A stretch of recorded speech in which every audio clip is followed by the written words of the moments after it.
Innal hamdalillah nahmaduhu wa nasta'inuhu wa nastaghfiruh wa na'udzu billahi min syururi anfusina wa min sayyiati a'malina may yahdihillahu fala mudhillalah wa may yudlilhu fala hadiyalah. Asyhadu an la ilaha illallah wahdahu la syarikalah wa asyhadu anna Muhammadan abduhu wa rasuluh la nabiyya wa la rasula ba'dah. Fa inna asdaqal hadithi kitabullah wa khairal hadi hadi Muhammadin sallallahu alaihi wasallam wa syarrul umuri muhdatsatuha wa kullu muhdatsatin bid'ah wa kullu bid'atin dhalalah wa kullu dhalalatin finnar tsumma amma ba'd. Pendengar Fajri yang budiman yang dirahmati Allah Subhanahu wa taala dimanapun Anda kini berada, alhamdulillah senang dan bahagia sekali pada kesempatan kali ini bisa berjumpa dengan Anda sekalian. Mudah-mudahan perjumpaan kita kali ini senantiasa diridhai oleh Allah Subhanahu wa taala, sekaligus menjadi sarana bagi kita untuk meningkatkan keilmuan, keimanan dan ketakwaan kita kepada Allah Subhanahu wa taala. Dan tak lupa juga sholawat serta salam semoga senantiasa tercurah kepada Rasulullah sallallahu alaihi wasallam, kepada para pengikut beliau, dan mudah-mudahan kepada kita juga yang berusaha meniti dan mendakwahkan ajaran atau manhaj beliau. Para pendengar yang budiman yang dirahmati oleh Allah Subhanahu wa taala dimanapun Anda kini berada, pada kesempatan kali ini kita akan membahas tafsir dari surat An-Nisa, tepatnya di ayat yang ke-34 sampai dengan yang ke-35. Jadi bagi para pendengar sekalian yang sedang membawa mushaf, ya, silahkan disimak di surat An-Nisa, yaitu ayat yang ke-34 sampai dengan ke-35. Kita akan baca ayat Allah Subhanahu wa taala terlebih dahulu, yaitu ayat yang ke-34. A'udzu billahi minasyaitonir rajim. Ar-rijalu qawwamuna 'alan nisa bima faddalallahu ba'dahum 'ala ba'd wa bima anfaqu min amwalihim fas-salihatu qanitatun hafizatun lil ghaibi bima hafizallah wallati takhafuna nusuzahunna fa'izuhunna wahjuruhunna fil madaji' wadhrib fa in ata'nakum fala tabghu 'alaihinna sabila innallaha kana 'aliyyan kabira. Kemudian yang ke-35, wa in khiftum shiqaqa bainihima fab'athu hakaman min ahlihi wa hakaman min ahliha in yurida islaha yuwaffiqillahu bainahuma innallaha kana 'aliman khabira. Di dalam ayat yang mulia ini Allah Subhanahu wa taala menjelaskan bahwasanya ar-rijalu qawwamuna 'alan nisa, yaitu ar-rijal laki-laki itu lebih mengayomi, melindungi bagi kaum wanita. Di dalam ayat ini Allah Subhanahu wa taala menggunakan bentuk yaitu sighah mubalaghah atau bentuk superlatif. Artinya bukan sekedar mengayomi saja, ya, sangat mengayomi bagi wanita atau perempuan. Bima faddalallahu ba'dahum 'ala ba'd, dengan apa-apa yang telah diberikan atau dikaruniakan oleh Allah Subhanahu wa taala kepada mereka, yaitu kepada laki-laki tersebut. Kemudian yang selanjutnya adalah wa bima anfaqu min amwalihim. Begitu juga terhadap apa yang mereka infakkan kepada istri-istri mereka atas harta yang diberikan oleh Allah Subhanahu wa taala. Jadi kewajiban memberikan nafkah pada dasarnya adalah kewajiban seorang suami kepada istrinya. Fas-salihatu qanitatun. Adapun perempuan atau wanita yang salihah adalah yang qanitat, yaitu yang senantiasa taat dan tunduk kepada Allah Subhanahu wa taala. Dijelaskan bahwa aslul qunut, ya, dawamut ta'ah. Asli dari makna kunut artinya adalah selalu mendawamkan ketaatan. Artinya seorang perempuan yang solihah selalu mentaati Allah Subhanahu wa taala, begitu juga mentaati suaminya di dalam hal yang ma'ruf. Hafizatun lil ghaibi bima hafizallah. Kemudian senantiasa menjaga diri mereka, menjaga kesucian mereka lil ghaib bima hafizallah. Walaupun tidak ada suami mereka, walaupun suami mereka tidak melihat, tidak bersama mereka, akan tetapi di antara ciri utama wanita yang soleh adalah menjaga diri mereka dari hal-hal yang diharamkan oleh Allah Subhanahu wa taala. Kemudian menjaga harta suami dari hal yang dilarang oleh Allah Subhanahu wa taala, membelanjakan harta yang dilarang oleh Allah Subhanahu wa taala. Wallati takhafuna nusuzahunna. Adapun wanita yang kau takutkan, yaitu istri maksudnya, yang kau takutkan nusuzahunna. Makna dari nusuz artinya adalah isyanuhunna wa tarafa'uhunna an ta'atikum. Jadi jika engkau mendapati istri-istri di antara kamu sekalian, wahai suami, engkau mendapati mereka bermaksiat kepada engkau, tidak taat kepada engkau, kemudian merasa tinggi, ya, merasa sombong kepada kamu sekalian, maka apa solusinya? Dijelaskan oleh Allah Subhanahu wa taala di dalam ayat yang mulia ini. Fa'idhuhunna, yang pertama itu, maka berilah nasihat kepada istri-istri tersebut. Wahjuruhunna, yang kedua adalah maka tinggalkanlah mereka fil madaj, di dalam ranjang atau tempat tidur. Kemudian yang ketiga adalah wadribuhunna, jika mereka tidak sadar, tidak kembali ke jalan Allah Subhanahu wa taala, maka pukullah mereka, ya. Tentang memukul ini nanti kita akan jelaskan, ya. Fa in ata'nakum fala tabghu 'alaihinna sabila. Mereka mentaati kamu sekalian, maka janganlah kamu sekalian mencari satu jalan yang menyusahkan istri-istri kalian.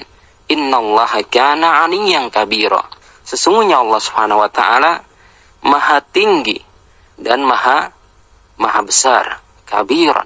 Allah Subhanahu wa taala maha tinggi dan maha besar. Di dalam ayat ini, para pendengar yang budiman, Allah Subhanahu wa taala menjelaskan tentang keperkasaan laki-laki, ya, atau suami terhadap wanita. Kemudian secara umum membagi di dalam ayat ini seorang istri menjadi dua bagian. Yang pertama tadi adalah seorang istri yang sholihat, qanitat, istri yang soleh, yang taat kepada suaminya, kemudian menjaga aib, menjaga harta, menjaga diri, walaupun tidak diketahui oleh suami. Ini satu hal yang sangat berat sekali bagi seorang istri. Sangat berat sekali kecuali orang yang dimudahkan oleh Allah Subhanahu wa ta'ala. Apalagi di zaman sekarang ini, di mana sarana untuk nuzuz, untuk berbuat kemaksiatan, itu sangat mudah sekali. Dengan HP, kemudian dengan internet, dan lain sebagainya. Bagian yang kedua adalah wanita yang bermaksiat kepada Allah Subhanahu wa ta'ala. Di antara sebab an-nusuz, dikatakan oleh para ulama, banyak. Di antara sebab seorang istri berbuat kemaksiatan kepada suami, itu banyak. Di antaranya adalah mungkin karena perbedaan status sosial, atau karena mungkin perbedaan gaji. Barangkali di dalam suatu rumah tangga ada yang istri, ya, seorang istri gajinya lebih besar daripada seorang suami. Ini terkadang kalau seorang istri tidak bertakwa kepada Allah Subhanahu wa taala, bisa memicu terjadinya tadi, ya, sikap merasa tinggi kepada suami. Yang kedua, bisa disebabkan karena tadi, ya, mungkin karena keturunan atau nasab. Seorang istri mungkin berasal dari keluarga bangsawan, adapun suaminya dia berasal dari keluarga miskin atau fakir. Ini juga bisa memicu perilaku tadi, berbuat kemaksiatan kepada suami. Yang selanjutnya mungkin karena pendidikan. Ini juga bisa. Mungkin seorang istri dia lulusan S2 atau S1, ya. Sedangkan suaminya hanya lulusan SMA atau lulusan SD ataupun tidak sekolah.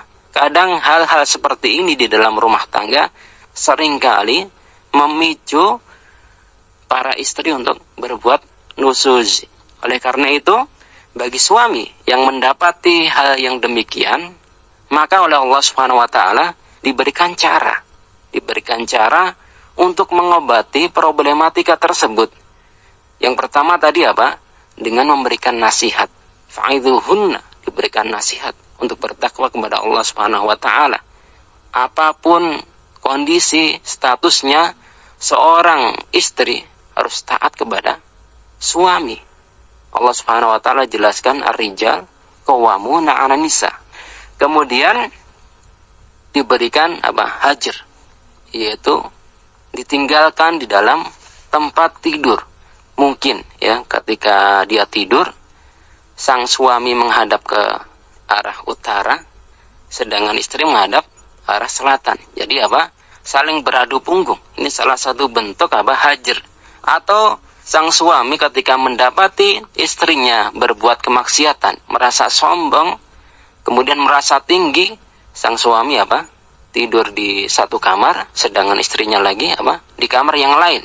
Agar agar merasa, seorang istri agar merasa bahwasanya sikap tersebut tidak benar, sehingga dia akan merasakan bahwasanya ketika tidur ditemani dengan sang suami itu berbeda dengan tidur sendirian. Sehingga bentuk atau isyarat nasihat seperti ini bisa menjadikan sang istri sadar. Jika ternyata cara tersebut tidak manjur, tidak mujarab, maka Allah Subhanahu wa taala memerintahkan untuk untuk memukul. Pukulan ini dijelaskan oleh para ulama bukan pukulan untuk menganiaya, akan tetapi darban ghairu mubarrih. Pukulan yang itu terasa sakit tapi tidak melukai. Dijelaskan oleh Ibnu Abbas radhiyallahu anhuma, yaitu darban bisiwak. Memukul dengan siwak, atau memukul dengan misalnya lidi. Lidi kalau kita pukulkan itu terasa sakit tapi tidak melukai. Intinya Intinya untuk memberikan pelajaran kepada sang istri.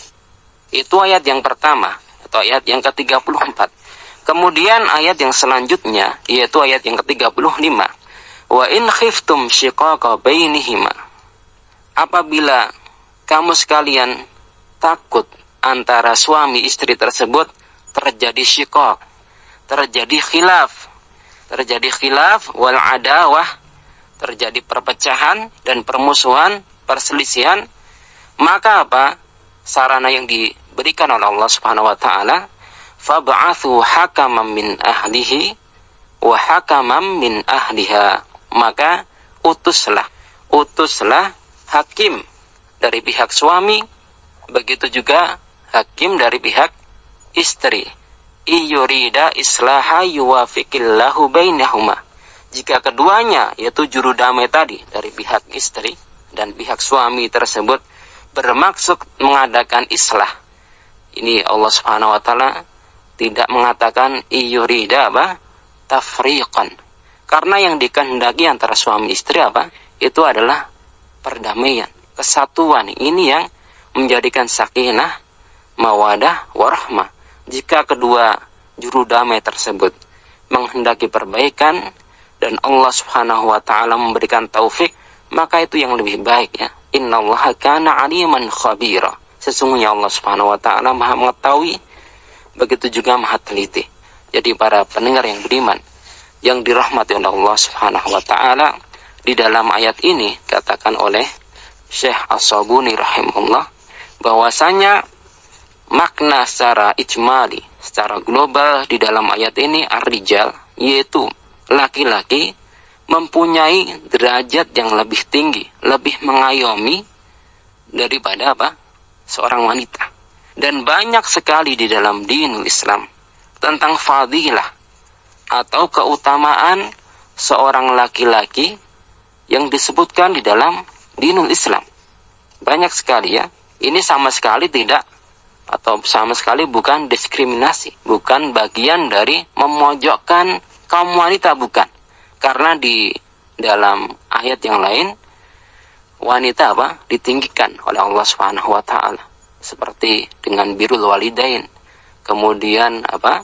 Seorang istri atau seorang suami, seorang istri, atau seorang ibu itu lebih mendapatkan bakti, lebih diutamakan secara umum ketika seorang anak harus berbakti kepada kedua orang tua, ya. Setiap keadaan ada apa? Hal-hal yang sesuai dengan keadaan tersebut, ya. Apa itu keutamaan laki-laki di dalam dinul Islam? Dikatakan oleh para ulama seperti tentang apa? Al-quwwah, kekuatan. Di mana secara umum laki-laki itu apa? Lebih kuat, lebih azam. Kemudian mempunyai tekad yang lebih keras. Kemudian Allah Subhanahu wa taala muliakan para nabi itu dengan laki-laki. Tidak ada nabi itu dari kalangan wanita. Wa ma arsalnaka illa rijal.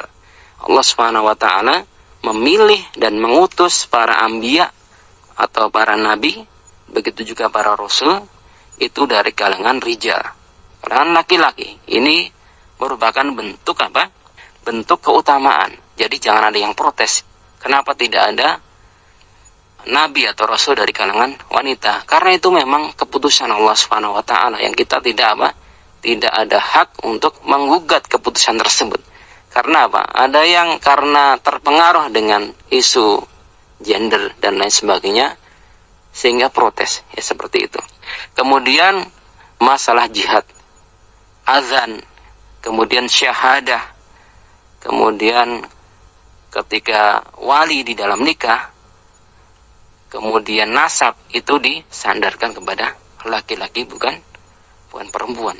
Oleh karena itu di dalam ayat yang mulia ini Allah Subhanahu wa taala jelaskan tentang tadi, ya, fadlun, tentang keutamaan laki-laki daripada perempuan. Kemudian para pendengar yang beriman yang dirahmati oleh Allah Subhanahu wa taala, di dalam ayat yang mulia ini Allah Subhanahu wa taala menjelaskan dibolehkan kita mengambil apa? Hakim. Tahkimur rijal boleh. Dalam hal ini apa? Dibolehkan. Jadi tidak serta-merta ketika seseorang berhukum dengan hukum, yaitu tadi tahkimur rijal, dengan mengambil seseorang untuk menjadi hakim, itu apa? Kemudian dikatakan bahwasanya telah keluar dari Islam.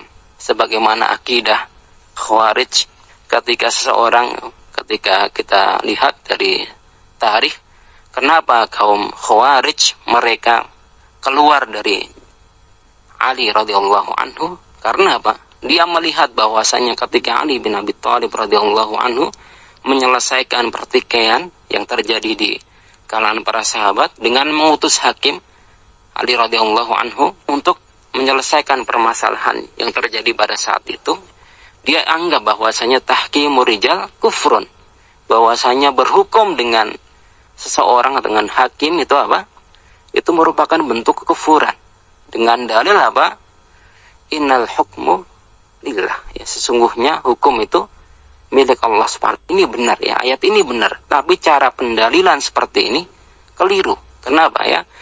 Dibolehkan secara nas, secara syar'i tahkimu ar-rijal, mengambil hukum, menjadikan seorang untuk apa? Menghukumi satu permasalahan, asalkan apa?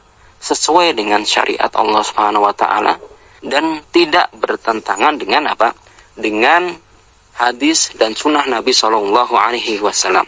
Berkaitan dengan ayat ini para pendengar yang budiman, bahwasanya asbabun nuzul, sebab dari turunnya ayat ini dijelaskan oleh para mufassir, bahwasanya ayat ini turun kepada sahabat yang bernama Sa'ad bin Rabi, seorang sahabat yang bernama Sa'ad bin Rabi radhiyallahu anhu.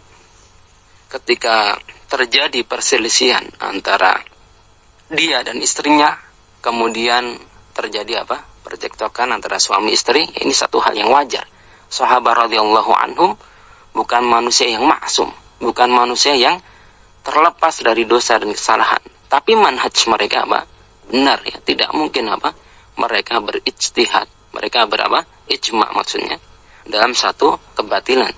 Akan tetapi secara individu mungkin terjadi apa? Perselisihan antara suami dan istri. Dan ini satu hal yang sifatnya manusiawi. Terjadi perselisihan antara dia dan istrinya. Kemudian apa? falatomaha, maka ditamparlah, dipukullah istrinya tersebut. Kemudian mengadulah dia, yaitu istrinya, beserta dengan bapak dari istrinya, yaitu mertua Sa'ad bin Rabi ini, kepada Rasulullah Sallallahu Alaihi Wasallam. Intinya mengadu.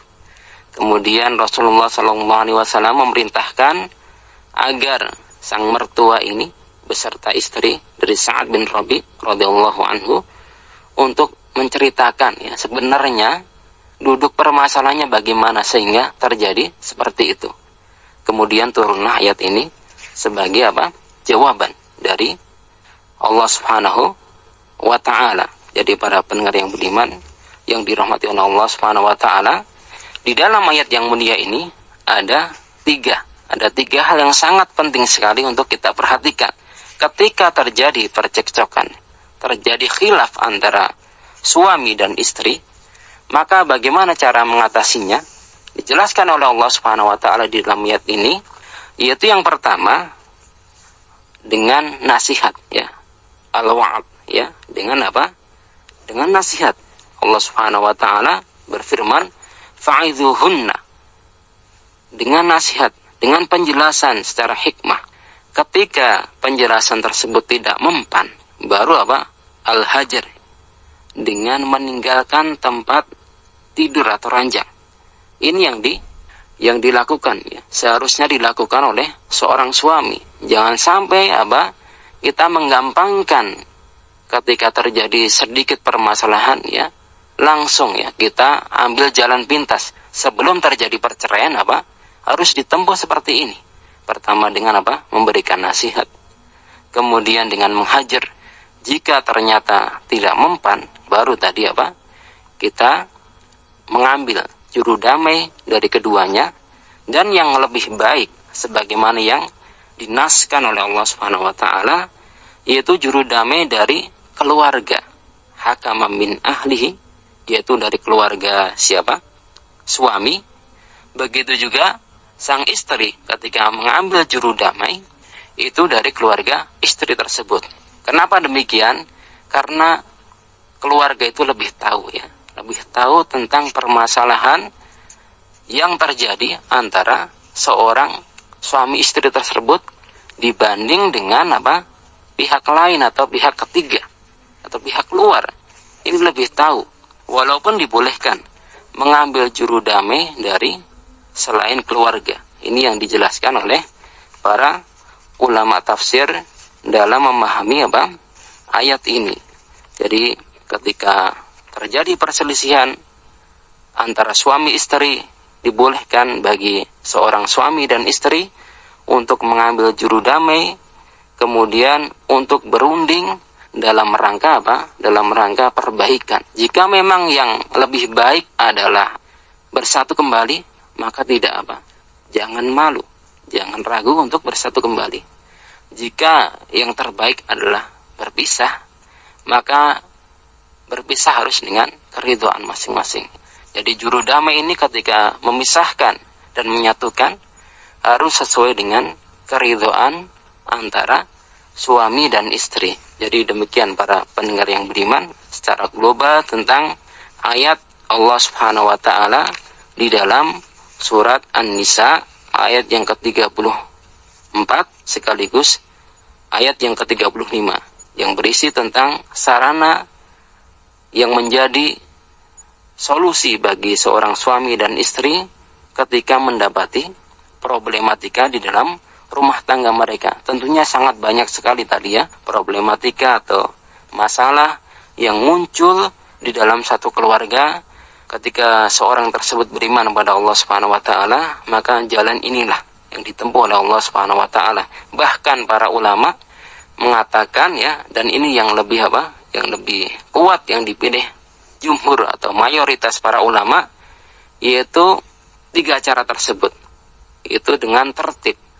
Tidak boleh, artinya jangan lantas memukul terlebih dahulu atau mentalak terlebih dahulu atau mencerai terlebih dahulu sebelum apa?